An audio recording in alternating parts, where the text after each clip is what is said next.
responsibilities that have been given to me by the president. On coming to office, he asked me to chair the emergency drought response team. And I successfully mobilized resources across the country during the worst drought in 40 years of this country's history. And I made sure not a single person died. I was all over the country. I was in Garissa, I was in Jkia, I was in Tana River, I was in Kajiado. I mobilized food. Again, at that capacity the president gave me. During the El Nino rains, again I was able to mobilize resources, our development partners, our county governments, our national government, and to make sure that no Kenyan died. Okay. And to make sure that people got support the way they are required. Right. So anybody, I would like somebody to ask me, out of the work that have been given by the president, the 8 or 9 functions or so, which one have I failed? President has asked me to represent him in international engagements. Okay. I get that. Deputy President, so you also said, and we're getting to the tail end of this interview, you also assigned the role of Nairobi Rivers Commission. Yes. Just recently, we saw, should I say, a relaunch of a program to clean up the river. Were you there? No, I was not there. Why? It's under your... The Nairobi Rivers Commission has been under my office. Yes. But we did not get any activities underway because we did not get the requisite budget. So there were no activities. The president took over the responsibility of Nairobi River. That was a delegated function. And the person who has delegated a function to you, when he needs to take it up and proceed with it, he does not even need to consult you because it's a delegated function. And the president went to launch that program, and it is going on well. But subsequently, I joined him at Kenya School of Government, where we met the administrative officers, the chiefs, the assistant chiefs, and the village elders, again to anchor the program. And that is where the president called me for that meeting, because I also have a way with the administrators. So why didn't you attend that event? It's important. It's one of your functions. Even if the president... as I've told you, I was not aware when it was taking place. And I've told you exactly what happened.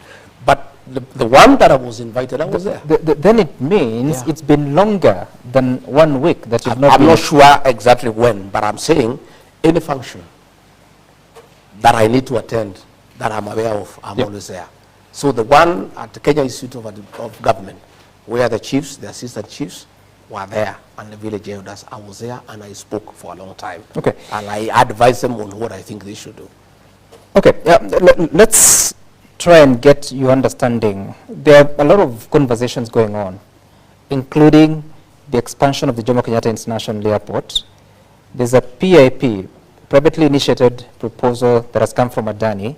You've had a conversation of what has been going on, perception of failure of transparency. What are your thoughts about this? I've heard about. I am not private to the arrangement because it is not in my docket. I have not been assigned to deal with it, so it has not come to my attention officially. So what I know is what I'm also reading and hearing. You know, I'm listening to the people of Kenya. What I know is what I'm listening to the people, but I don't have the details. I will not be able to say exactly what the details are. Is it a good deal for the country? Is it a bad deal for the country? I don't have those details. I'm a very truthful person. If those details are put before me, I'll be able to apply my mind and give an opinion. As it is, I'm just listening like that. But Deputy President, you chair committees. And these committees, when Kipchumba Murkomen was the Transport Cabinet Secretary, you are still chairing those committees. You never heard of such? What the details were not brought before the committee. What was brought to the committee is that there is need to expand Jkia. And we said, go ahead and expand Jkia. But as to the details of the PIP, as to the level of investment, as to who do it, that has not been You've never heard of it? I've not been brought to a committee that I chair. So with the questions that Kenyans are asking, and you are the presidency, so what assurance do you give Kenyans? Well, what I can say is that the next time that I hold a cabinet committee, I'll ask the minister in charge of transport to give us a brief as a cabinet committee so that I'm also appraised, so that if I go to an interview like this one, I can be able to answer. As it is, I'm as green as you are. I have no details. What I know is that Kipchumba Murkomen came to the cabinet committee and asked for approval to start arrangements to expand JKI. Okay. And we approved. And we went to the cabinet, we approved. But as to the details, as to how it is being done, as to who is doing it, whether it's value for the money for the country, whether the thing is above board or not,